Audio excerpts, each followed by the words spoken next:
A black friend of the victim took the stand, recalling a conversation with him, saying, quote, "You need to be careful about dating Caucasian women in Griffin." In the past few days, CBS 46 has brought you candid conversations about racial attitudes inside the Spalding County city. Yesterday, we brought you the story of an interracial married couple and the outside challenges they sometimes face.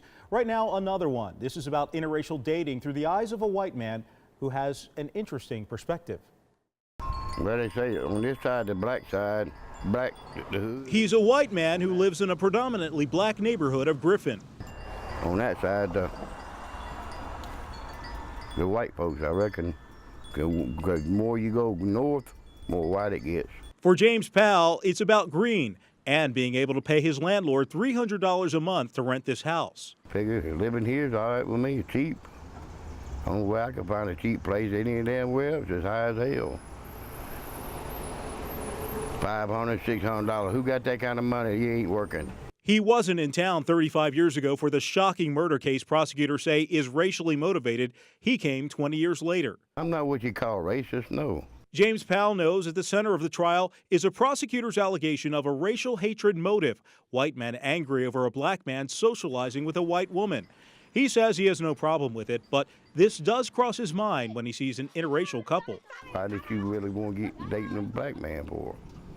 What, she get kicked out of her race or something? I don't know. They just to each their own. I just like a man going with a man. What happened? What happened to make him go do that? If the white people don't like the black guy, the girl gonna catch hell. You understand?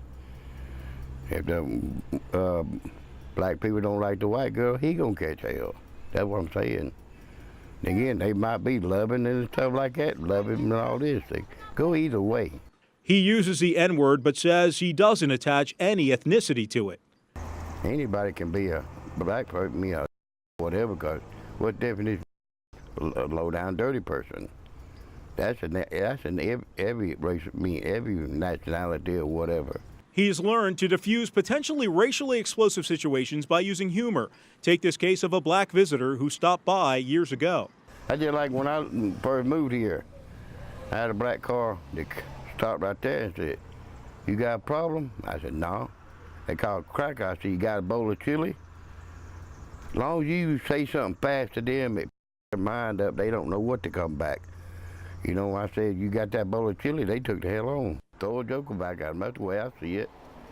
Just like somebody say I'm prejudiced. I ain't prejudiced. I got color TV. You know, as long as you say something like that, you know, you're good. He has dated a black woman. Like being with a white woman, you know. That next morning, she said, "Oh, that was so good." I said, "Yeah, I know."